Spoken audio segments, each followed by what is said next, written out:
Bismillahirrahmanirrahim. Assalamualaikum warahmatullahi wabarakatuh. Alhamdulillahilladzi arsala rasulahu bil huda wa dinil haq liyuzhirahu 'ala dini kullih wa kafa billahi syahida wa kafa billahi nasira. Wa nashhadu an la ilaha illallah wahdahu la syarikalah wa nashhadu anna Muhammadan abduhu wa rasuluh. Allahumma fashalli wa sallim wa barik ala hadza nabiyil karim Nabiyil Ummi wa ala alihi wa ashabihi wa azwaji wa dzurriyyatihi wa man tabi'ahum bil huda ila yaumil qiyamah tsumma wa ba'du. Teman-teman yang insyaallah Allah Subhanahu wa taala muliakan. Alhamdulillahirabbil alamin, segala puji bagi Allah yang telah memberikan kesempatan kepada kita untuk bisa berkumpul kembali belajar bersama tentang materi yang berkaitan dengan masalah hadis. Pada kesempatan kali ini kita akan membahas pembahasan selanjutnya, yaitu yang berkaitan dengan bagaimana pengkodifikasian hadis atau tadwin hadis pada masa sigur sahabah atau sahabat-sahabat junior sampai kepada generasi tabi'in, sampai kepada generasi selanjutnya, sampai kita akan mempelajari bagaimana pengkodifikasian hadis pada masa imam-imam hadis yang sangat mutabar seperti Imam Bukhari, Imam Muslim, ataupun imam-imam hadis lain yang memang mereka memiliki keistimewaan dan kitab-kitab mereka dijadikan sebagai rujukan dalam kajian-kajian hadis. Teman-teman, hadis pada masa sahabat kecil atau disebut dengan sigur sahabah dan pada masa tabi'in itu disebut dengan asrun tisyari riwayah. Apa itu asrun tisyari riwayah? Asrun tisyari riwayah artinya hadis di mana ketika itu hadis tersebut tidak lagi dijadikan sebagai referensi utama ketika para sahabat berada di Mekah maupun di Madinah. Wabil khusus pada masa generasi-generasi awal, generasi kibar sahabat, penyebaran hadis itu hanya berkisar antara Mekah dengan Madinah, antara Madinah dengan Mekah. Namun pada masa generasi selanjutnya, pada masa sahabat kecil dan tabi'in, hadis ini telah menyebar di berbagai macam daerah, ya. Maka disebut dengan asrun tisyari riwayah, yaitu masa tersebarnya riwayat-riwayat hadis. Pada masa ini hadis tidak lagi terpusat di Madinah, tetapi juga diriwayatkan di berbagai daerah dengan para sahabat sebagai tokoh sentral utamanya setelah ditinggalnya oleh Rasulullah SAW sebagai panutan sahabat dan sebagai panutan kita semua. Juga pada masa kibarus sahabah, yaitu pada masa sahabat-sahabat senior, wabil khusus pada masa generasi Khulafaur Rasyidin yang 4, yaitu pada masa Abu Bakar, Umar, Utsman maupun Ali. Maka pada masa sigur sahabah ini yang disebut dengan asrun tisyari sahabah, maka banyak di antara para sahabat yang pindah dari satu tempat ke tempat yang lain. Bukan hanya mereka tinggal hanya di Madinah, tetapi juga penyebaran Islam mulai menyebar di berbagai penjuru Arab ketika itu. Maka di antara tokoh-tokoh tersebut ada mereka yang mendakwahkan hadisnya itu yang masih tetap di Madinah. Di antara tokohnya adalah seperti Aisyah radhiyallahu anha, istri Nabi SAW, Abu Hurairah dan Ibnu Umar. Mereka sahabat Nabi yang tetap menyebarkan hadisnya di Madinah. Adapun dari tokoh tabi'in di antaranya adalah Sa'id bin Musayyib, Nafi Maula Ibnu Umar, begitu juga dengan Urwah bin Zubair. Di antara tokoh sahabat Nabi yang mereka menyebarkan ajaran Islam, menyebarkan hadis Nabi SAW yang ada di Mekah, di antaranya adalah Ibnu Abbas radhiyallahu an, kemudian Abdullah bin Sa'id Al-Khudri radhiyallahu an, dan dari tokoh tabi'in di antaranya adalah Mujahid, kemudian Ikrimah, kemudian juga Atha bin Abi Rabah. Ada di antara sahabat juga yang menyebarkan Islam, menyebarkan hadis, yaitu yang ada di Kufah. Di antara mereka adalah Abdullah bin Mas'ud, Sa'id bin Abi Waqqas, Salman Al-Farisi. Mereka adalah tokoh sentral yang menyebarkan hadis di Kufah. Dari kalangan tabi'in, di antara mereka adalah Masruq bin Al-Ajda, kemudian ada juga yaitu Suraih bin Al-Haris. Tokoh lain yang menyebarkan Islam, menyebarkan hadis di Basrah, di antaranya adalah Utbah bin Ghazwan, kemudian ada Imran bin Husain. Dari kalangan tabi'in yang terkenal adalah Hasan Al-Basri dengan Abu Aliyah. Ya, Hasan Al-Basri kita kenal sebagai kalangan tabi'in yang memang memiliki nama ya dan dikenal. Dia adalah tokoh tabi'in yang ada di Basrah yang menyebarkan hadis Nabi SAW. Yang ada di Syam, para sahabat yang menyebarkan hadis Nabi SAW adalah Muaz bin Jabal, Abu Darda, kemudian Ubadah bin Samit. Dari tokoh tabi'in diantaranya adalah Abu Idris, kemudian Mahful bin Abi Muslim. Dan yang terakhir, di antara tokoh-tokoh sahabat Nabi yang menyebarkan hadis Nabi SAW, yaitu di antaranya adalah Abdullah bin Amr bin As, yaitu menyebarkan hadis Nabi SAW di Mesir. Ada juga Uqbah bin Amir, ya. Dari tokoh tabi'in di antaranya adalah Abu Basrah Al-Ghifari dengan Yazid bin Abi Hubayah.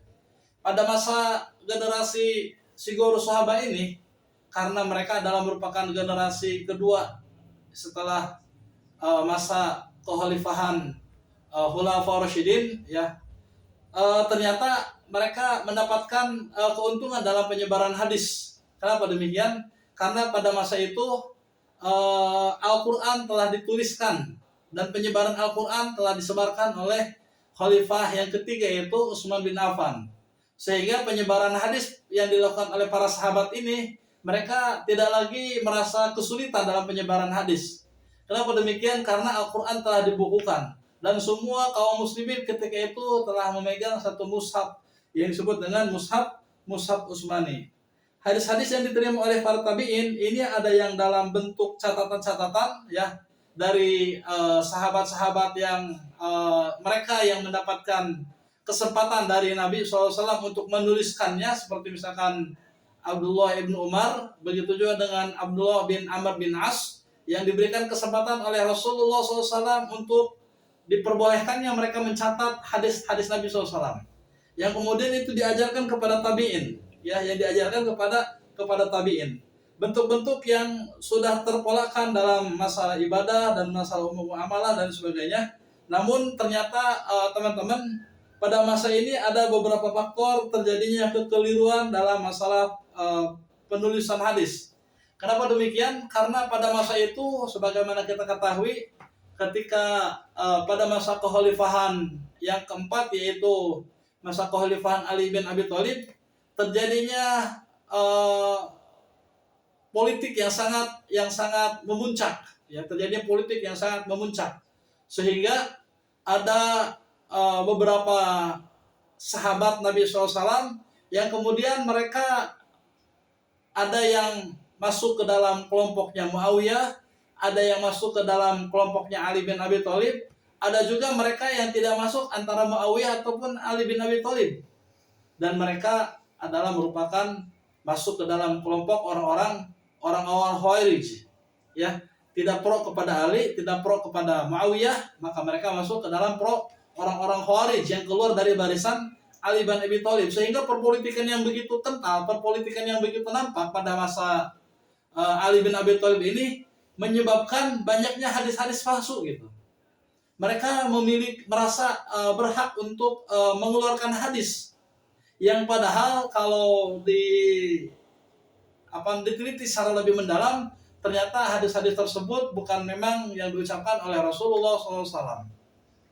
Maka oleh karenanya pada masa generasi selanjutnya, setelah pada masa generasi Sigoro Sahabat tersebut, ya, maka ada salah seorang di antara khalifah pada masa kekhalifahan Bani Umayyah, yaitu Umar bin Abdul Aziz, ya, sebagai tokoh khalifah yang memiliki keinginan yang sangat kuat untuk supaya hadis ini ditulis kembali, ditulis ulang, ya. Dan beliau meminta kepada salah seorang ulama yang bernama Abu Bakar bin Muhammad bin Amr bin Hazm, ya, salah seorang gubernur di Madinah, meminta agar ada salah seorang ulama untuk menuliskan hadis Nabi Shallallahu Alaihi Wasallam. Maka kemudian Khalifah Umar bin Abdul Aziz ini menginstruksikan kepada Abu Bakar ibnu Muhammad bin Hazm ini agar mengumpulkan hadis-hadis Nabi SAW. Hadis-hadis Nabi yang memang telah dicatat sebelumnya, ya, oleh tabi'in yang bernama Amroh bin Abdurrahman al-Ansori, di mana dia adalah merupakan murid kepercayaan Aisyah.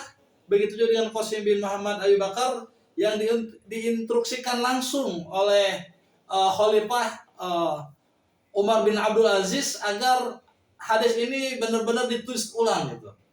Agar hadis ini jangan sampai pada masa generasi setelahnya, pada masa generasi setelah Umar bin Abdul Aziz ternyata banyak hadis yang kemudian dipalsukan oleh yang lainnya.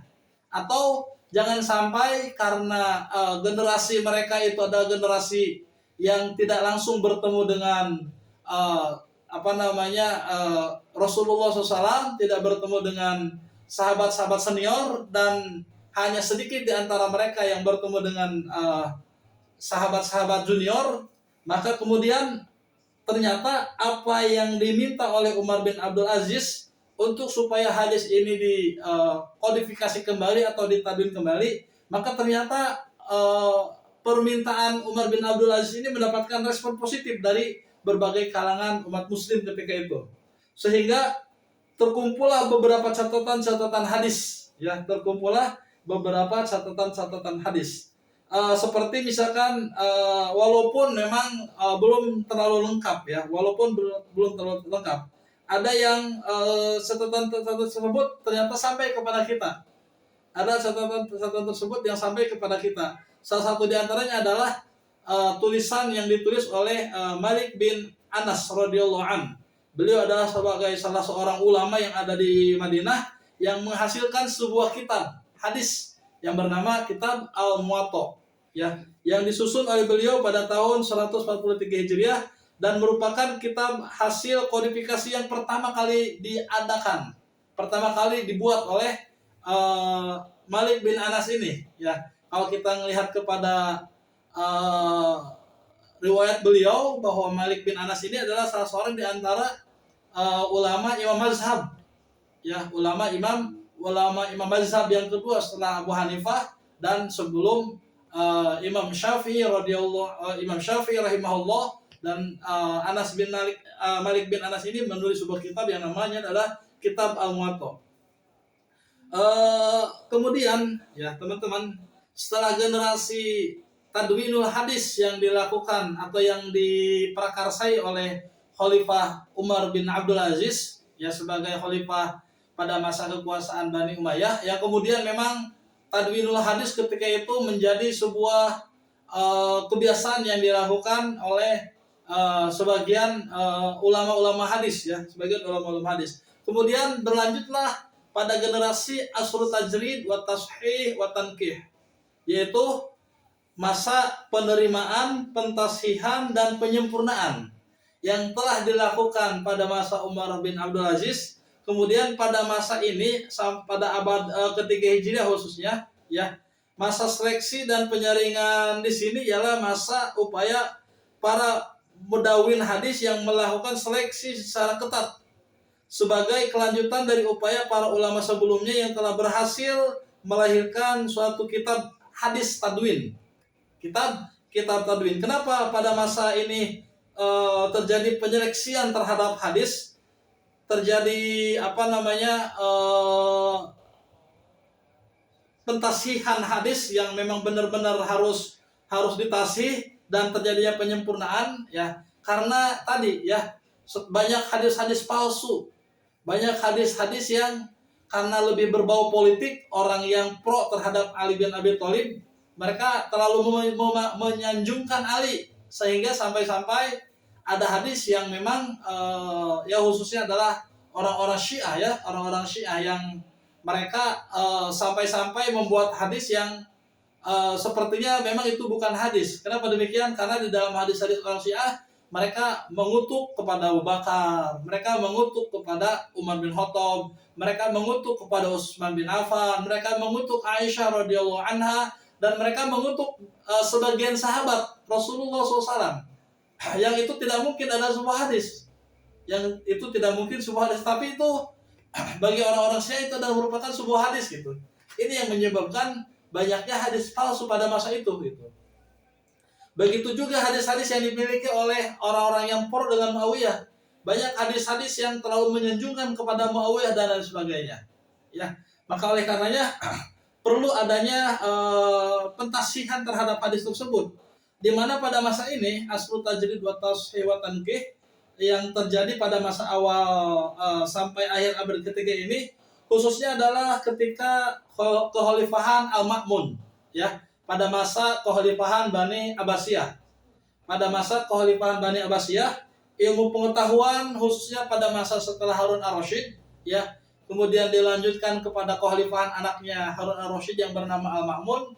Beliau membuat sebuah perpustakaan yang besar, perpustakaan yang sangat mewah, sangat agung, dan menjadi rujukan seluruh dunia dalam mempelajari sebuah ilmu ya, bukan hanya ilmu hadis tetapi juga mereka belajar ilmu filsafat dan lain sebagainya ya, yaitu kemudian Al-Ma'mun membuat sebuah perpustakaan besar yang bernama Baitul Hikmah. Maka pada masa Al-Ma'mun ini sampai pada abad ketiga Hijriah atau pada awal abad ke-4 Hijriah muncul periode seleksi hadis ini ya. Dan dilihat dari sisi politik memang pada masa Bani Abbasiyah ini di Baghdad pada masa ini mengalami kemunduran setelah generasi Al-Ma'mun ini. Dari segi politik ya, dari segi politik mengalami kemunduran. Banyak wilayah yang ingin membebaskan diri dari kekuasaan Bani Abbasiyah ini ya. Di antara mereka seperti misalkan ada dinasti Mamalik, adanya dinasti Al-Buruj ya, ada dinasti yang ada di Persia Safawi.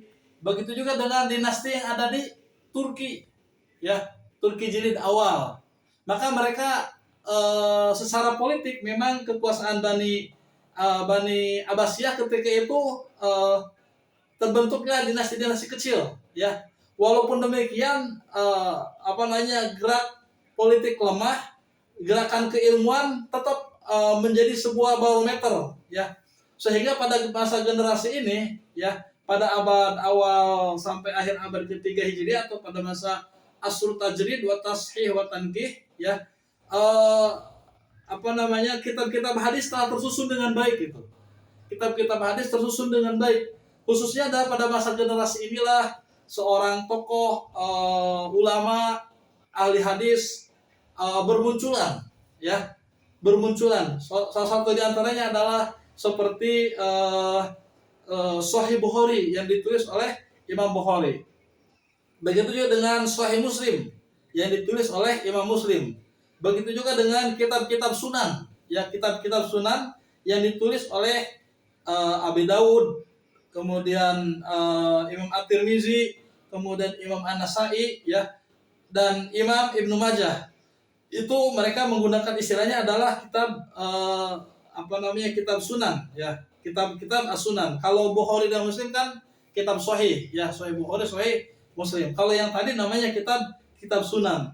Begitu juga dengan pada masa ini para ulama bersungguh-sungguh mengadakan penyaringan hadis yang diterimanya ya.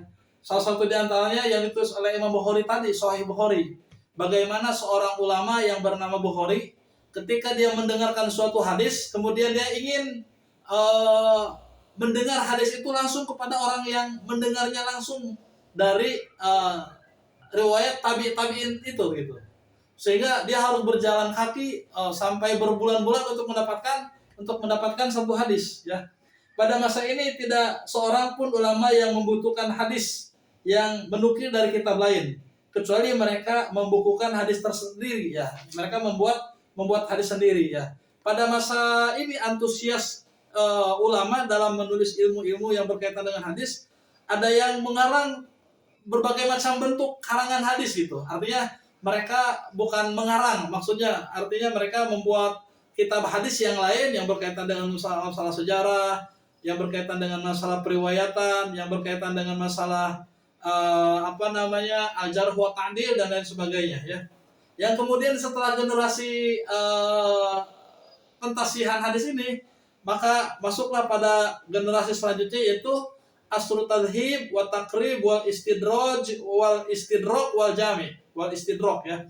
Hadis ini pada masa ini terjadi pada abad ke-4 sampai pertengahan abad ke-7 Hijriah. Setelah jatuhnya Baghdad pada tahun 656 Hijriah. Masa ini disebut dengan masa asrut tadhib, yaitu masa pemeliharaan dan penertiban, penambahan dan penghimpunan hadis ya. Penyusunan kitab hadis pada masa ini lebih mengarah kepada usaha untuk mengembangkan beberapa variasi pembukuan kitab-kitab hadis yang sudah ada ya. Karena Sahih Bukhari, Sahih Muslim, Sunan An-Nasai, Sunan Ibnu Majah dan sebagainya sudah tertulis, dan itu menjadi sebuah sebuah keilmuan yang sangat tinggi yang dilakukan oleh para ulama tersebut dalam menuliskan hadis. Nah, kemudian pada generasi ini, pada generasi asrut tadhib wa takrib wal istidrak wal jami, mereka bukan membuat hadis baru atau membuat tandingan baru dalam penulisan hadis, namun mereka lebih kepada penertiban dan penambahan serta penghimpunan dalam penyusunan hadis-hadis tersebut gitu. Di antara mereka yang menyusun periode ini adalah yang disebut dengan kitab Al-Mustakhraj ya. Kalau tadi Sahih Bukhari, Sahih Muslim dengan Sunan, yang sekarang nama kitabnya adalah disebut dengan Al-Mustakhraj, yaitu kitab hadis yang disusun berdasarkan penulisan kembali hadis-hadis yang terdapat dalam kitab lain, yang kemudian penulis kitab ini mencantumkan sanad dan rawi untuk dirinya sendiri. Begitu juga pada masa ini muncul kitab-kitab Az-Zawaid yang termasuk salah satu di antara kategori ini ya.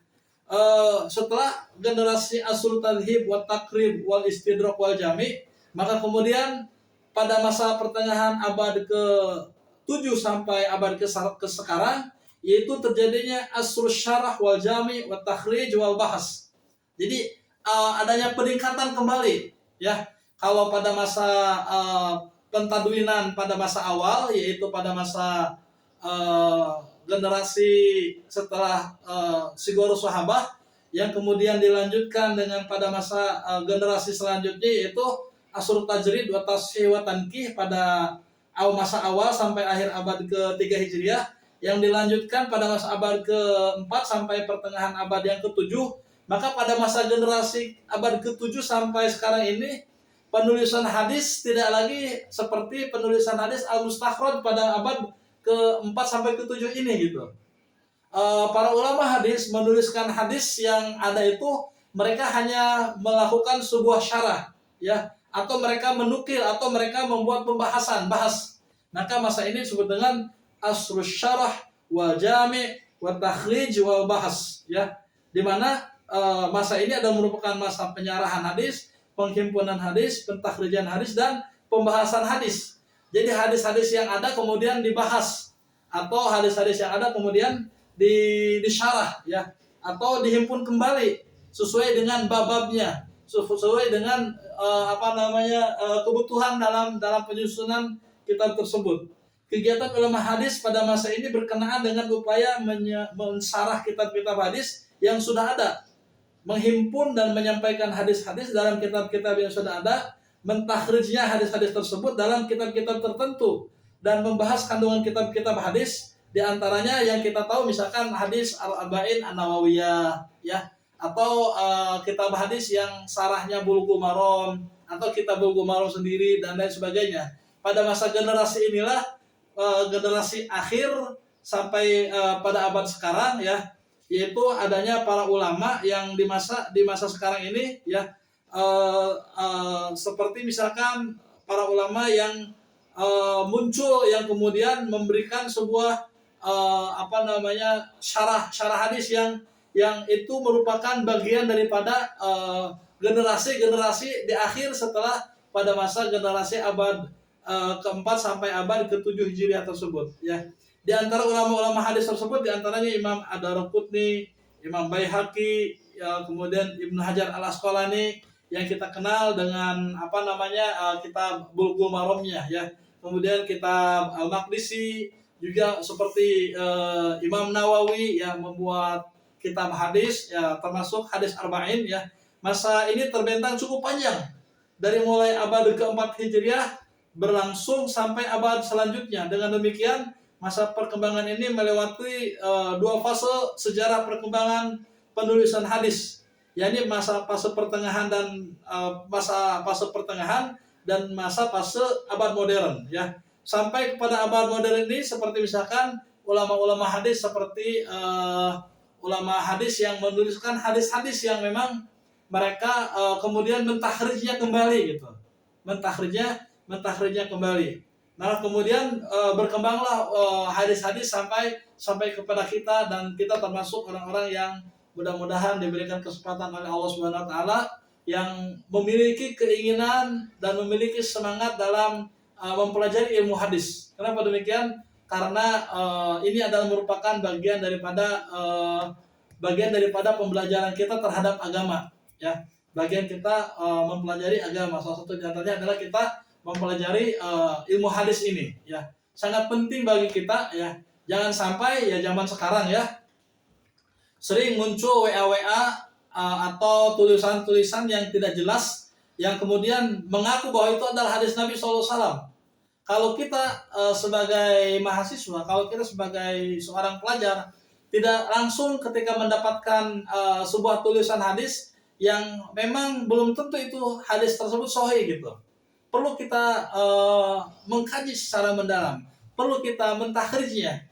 Kalaupun misalkan pun kita tidak mampu untuk sampai ke situ, ya, maka alangkah lebih bagus ketika kita men-share sebuah tulisan, ketika kita men-share sebuah hadis, itu tidak langsung men-share kepada orang lain sebelum kita meng-cross-check-nya, gitu.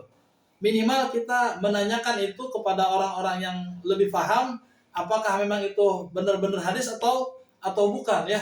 Contoh misalkan, ya, belum lama ada sebuah tulisan yang dikirim oleh saudara saya bahwa hadis Nabi SAW tentang ini misalkan, salah satu di antaranya adalah tentang mendoakan salah seorang calon presiden sesuai dengan hadis ini. Kata saya, apa hubungannya sebagai calon presiden yang sekarang lagi ramai, lagi booming dengan hadis Nabi SAW?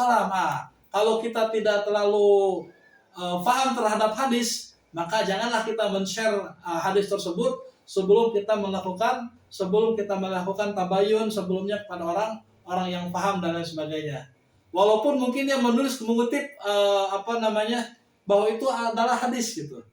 Dan tentu sebagai seorang pelajar, seorang mahasiswa, ya, dia ketika mendapatkan informasi-informasi tersebut, ya, dia wajib terlebih dahulu adalah melakukan tabayun, ya, apalagi yang berkaitan dengan hadis. Maka pentingnya kita mempelajari ilmu hadis itu seperti itu, gitu, ya. Kita akan nanti melanjutkan bagaimana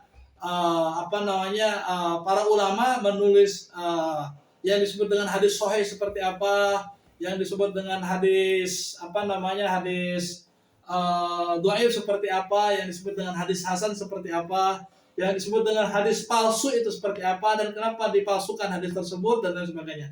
Akan kita pelajari di kemudian hari. Mudah-mudahan ada manfaatnya. Terima kasih bagi teman-teman yang sudah mendengarkan video kali ini. Mudah-mudahan kita mendapatkan ilmu yang bermanfaat, dan mudah-mudahan teman-teman bisa menyebarkan kembali ilmu tersebut, yang itu adalah merupakan bagian daripada amal jariah kita. Dan jangan lupa untuk like atau subscribe, ya, atau kita memberikan komentar dalam video ini, yang mudah-mudahan itu bagian daripada watawasau bil haq watawasau bis sabr. Dan ketika kita like dan menginformasikannya kembali kepada orang lain, mudah-mudahan itu bagian daripada amal jariah kita yang mudah-mudahan pahalanya terus akan mengalir kepada kita. Terima kasih atas waktu dan kesempatannya, dan terima kasih atas partisipasinya. Dari saya cukup sekian.